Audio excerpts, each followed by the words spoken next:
Կինեսան մենք տեսանք, որ արդեն երրորդ թեմի առաջնորդին կալանավորեցին,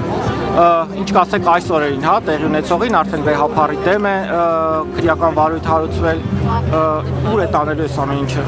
Այս ամեն ինչը շատ վատ տեղ է տանելու եւ ամբողջ ուժով Նիկոլի վարչախումբը արձակվելու է Վեհարանի վրա վստահաբար։ Սրանք դեռ ծաղիկներն են եւ սրբազանների կալանավորումը եւ հոգեվոր հայրերի կալանավորումը։ Նիկոլը ունի ծրագիր եւ այդ ծրագիրը ինքը իրականացնում է։ Այստեղ խնդիրը մենք ենք, ընդդիմադիր ուժերը, քաղաքական ուժերը եւ մեր հասարակությունը։ Որքանով ենք մենք ուզում, որքանով ենք պատրաստ եւ որքանով ենք մտադիր դեմ կանգնել հակազդել այդ ծրագրին։ Ես հույս ունեմ, որ ի վերջո քաղաքական ուժերը եւ ընդդիմադիր ուժերը կընկալեն սա եւ իրենց պայքարի սլակները կուղեն ընդդեմ Նիկոլ Փաշինյանի եւ ընդդեմ Նիկոլ Փաշինյանի այս գործողությունների, որովհետեւ հակառակը մեզ տանելու է կործանման։ Այն հիմնասյուները, որոնց վրա հայ ժողովուրդը, հայ ազգը դարեր շարունակ եղել է, կայացել է, ամրացել, այդ հիմնասյուները Նիկոլ Փաշինյանը քանդելով գալիս է։ Ես ուզում եմ հիշեցնել Ադրբեջանից եւ Թուրքիայից տարիներ առաջ ընջող պնդումները,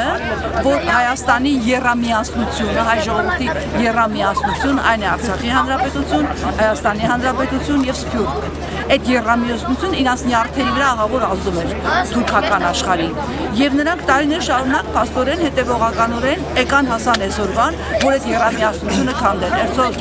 Նիկոլի հետև ձեռքով Արցախը հանձնված է։ Այսօր Հայաստանի ներսում ներքաղաքական, համաժողովրդական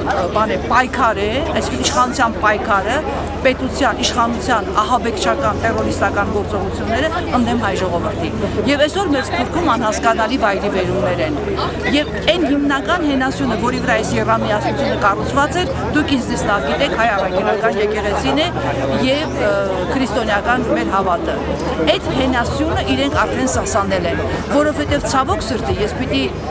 ասեմ սա, թեպետ որպես քրիստոնյա չեմ կարծում, որ իրավունք ունեմ այսպես ասելու, այդուհանդերձ ես կարծում եմ հայ առաքելական եկեղեցու Մայր Աթոռի ամենայն հայոց կաթողիկոսի դիրքավորումը այս ամբողջ պայքարում բոլորովին համահունչ չէ այն իրավիճակին, որ ունենք։ Կիլիկիո թեմի առաջնորդի Արամ կաթողիկոսի դիրքավորումը բոլորովին համահունչ չէ այս իրավիճակին, որ մենք ունենք։ Այս դեպքում նրանք պիտի միասնական լինեն երկու կաթողիկոսական աթոռները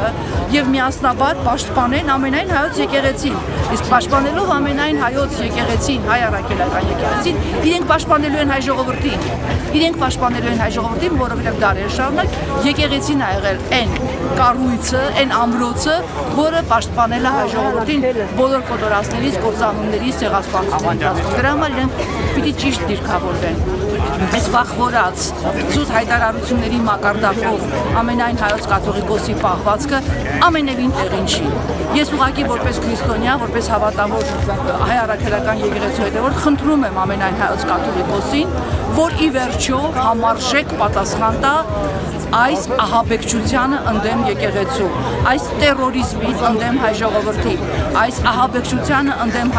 հայկական հավատի եւ քրիստոնեական հավատի։ Սա կանենք, կփրկենք եւ երկիրը, եւ հավատը, եւ եկեղեցին, եւ մեր ժողովրդի լինելիությունը Հայաստանում։ Սա չենք անի, գնում ենք կործանման, վստահեցնում եմ ձեզ, եթե հավատը սասանվում է, եթե հոգեվոր հայրեր են կալանավորվում, սրբազան հայրեր են կալանավորվում, հեսա վաղուր մյուս օր չի բացառվում, որ նաեւ ամենայն հայոց կաթողիկոսին կալանավորեն։ Այդ ժամանակ այստեղ հավաքված ժողովուրդը եւ այստեղ չգտնվող ժողովուրդը ի՞նչ է անելու։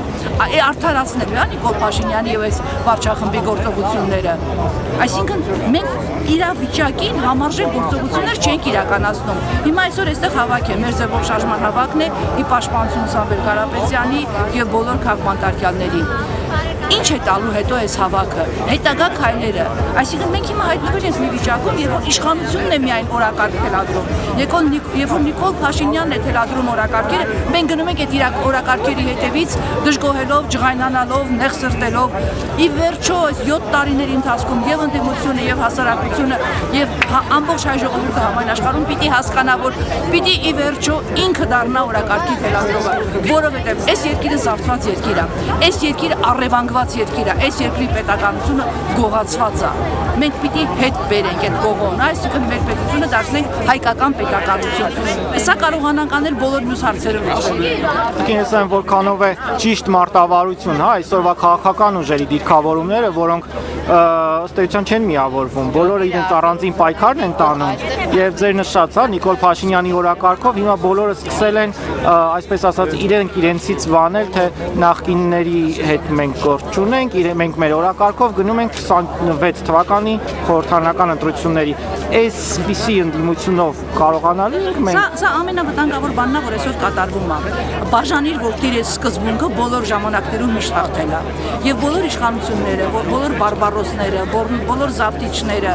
բոլոր ահաբեկիչները մշտապես այս սկզբունքով են աշխատել։ Բաժանիր որդիր այս սկզբունքով։ Ցավոք սրտի մեր ընդդիմադիր քաղաքական որոշ ուժեր սա չեն ընկալում եւ ցավոք սրտի չեն հասկանում, որ Նիկոլ Փաշինյանի իշխանությամբ գնալ ընտրությունների 26 թվականին այդ նույնն է, որ Նիկոլ Փաշինյանին նորից տալ իշխանություն, որպեսզի ինքը շարունակի իր ավերիչ քանդիչ գործողությունը։ Ցավոք սրտի շատ ընդդիմադիր ուժեր չեն հասկանում, որ այսօր մենք դեռ ունենք ժամանակ անվստահության գործընթացով Նիկոլ Փաշինյանին հեռացնել իշխանությունից։ Այսօր իրենք չեն հասկանում, որ ոչ թե պիտի պայքարեն այսպես կոչված շակերտավոր նախկինների դեմ, որովհետև Հայաստանի պատմությունը այնքան փոքրիկ է 30-ամյա անկախ Հայաստանի, եւ բոլորին այնքան լավ են ճանաչում։ Այսօր դուք չեք գտնի Հայաստանում որևէ մարդ, որ որևէ կերպ, որևէ նախկին իշխանության հետ որևէ առնչություն չունի, որևէ։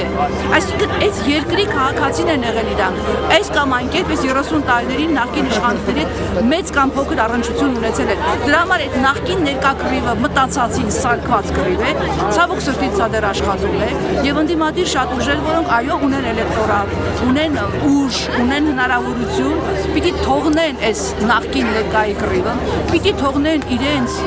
հավերժական ճակերտավոր կռիվը ընդդեմ հանրապետական կուսակցության եւ կանգնեն անվստահություն հայտնելու գործընթացի կողքին։ Սա եթե բոլորս միասին անենք, ախր այնքան ռեալ է, այնքան հնարավոր է այս անվստահության գործընթացը։ Փողոցը գեներացնելով, պարլամենտում անվստահության գործընթացը սկսելով, վստահեցնում եմ ձեզ, ԿՊ-ի ներսում խժդժությունները այլևս սկսված են։ ԿՊ-ի ներսում նույնպես կան մարդիկ, որ մտածում են, հասկանում են, որ այս երկիրը գնում է կործանման։ Եվ հնարավոր եմ համարում, գրեթե ամբողջովին հնարավոր եմ համարում, երբ որ ընդդիմությանը հաջողվի միասնական փողոց գեներացնել, պարլամենտում իրականացնել այդ իմպիչմենթի անվստահության գործընթացը, ԿՊ-ից այնքան մարդ է թռնելու։ Ես ձեզ ուղղակի վստահեցնում եմ։ Ես ձեզ հիշեցնում եմ 21 թվականին, հիշում եք ԿՊ-ից քանի մարդ դուրս եկավ, այսօր Հայաստան խմբակցության պատգամավոր են, այն մեկը պատիվ ունենում է։ Ինչի նրանք իրենք արեցին եւ չեն հավատում, որ ուրիշներն էլ կանեն։ Սա ռեալ է։ Եվ ամբողջ պատասխանատվությունը ես դնում եմ ընդդիմադիր քաղաքական ուժերի վրա։ Մեր ժողովուրդը պատրաստ է, տեսեք, պարզ քաղաքացիներ են։ Եկել են իրենց տներից, պարզ սովորական մարդիկ են, այստեղ բոլորը հիմա մեր շրջապատում, հրապարակը լեփլեցուն է, չէ՞։ Այս մարդկանց պետք է ուղղորդել եւ դա պիտի անի քաղաքական էլիտան, իսկ քաղաքական էլիտան մշտապես ընդդիմադիր քաղաքական ուժերն են եւ հերիք է իրար ուտել։ Հերիք է հանրապետականի հասցեին խոսեն սխալ բաներ։ Ես չեմ ասում նախընտրական շրջանում կան համախմբվեն հանրապետականի հետ, մանավանդ հանրապետական ինքը չի հայտարարել դեռ մասնակցելու է ընտրությունների թե չէ։ Այսօր թիվ 1 խնդիրը Հայաստանի հանրապետական կուսակցության անվստահության գործընթացը իրական տրամաբանական վիճակի բերել, ստորագրությունները բավարար ունենալ, պարլամենտում սկսել անվստահության գործընթացը, փողոցը գեներացնել բոլոր մեր գործընկերների հետ եւ Նիկոլ Փաշինյանին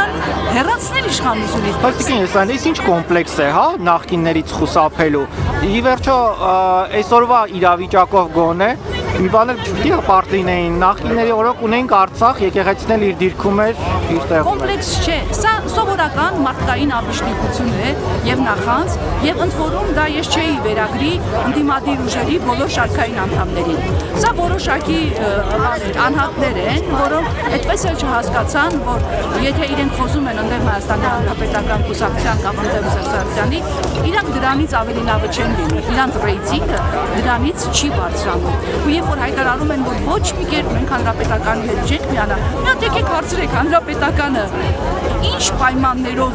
է գնալու ընտրությունների, եթե գնալու է, եւ հանրապետականի կարծիքը նաեւ այդ մասին հարցրեք։ Եթե ասում են չենք միանա, նշանակում է հիմիկվանից ասում են, որ իմպիչմենտին դեմ են, թեպետ տվել են ստորագրությունները։ Ինչ է նշանակում չենք միանա հանրապետականին, այսինքն եթե դուք տվել եք ստորագրությունները եւ գնում է գործընթացը այն անկախ պատգամավորներին համոզելու, ապա ԿՊ-ի հետ խոսելու։ Ինչ է նշանակում չենք միանա, ուրեմն միացել եք այլևս եւ անվստահության գործընթացը պիտի գնա տրամաբանական ճանապարհով։ Այդ կոմպլեքսը, այդ բարդույթը 7 տարի առաջ դա կիրառեցին 18 թվականին, մերժեցին նախկիները, ես միշտ հիշեցնում եմ, հիշում եք 18 թվականի մայիսի 1-ը 3 միլիոն հայ ընդդեմ 55 սրիկաների, այդ 55-ի մեջ ես էլ էի։ Հիմա այդ 3 միլիոն հայը վստահաբար տեսավ, որ այդ 55-ը շատ ավելի ճիշտ էին, երբ որ մերժում էին Նիկոլ Փաշինյանին, չէին ընտրում Նիկոլ Փաշինյանին, եւ այն 3 միլիոնը, որ պահանջում էր այսպիսի փոփոխություն, հիմա տեսանք թե ինչի առաջ է կանգնած։ Պիտի սթափվի, հասարակությունը պիտի սթափվի, ընդդիմությունը պիտի սթափվի,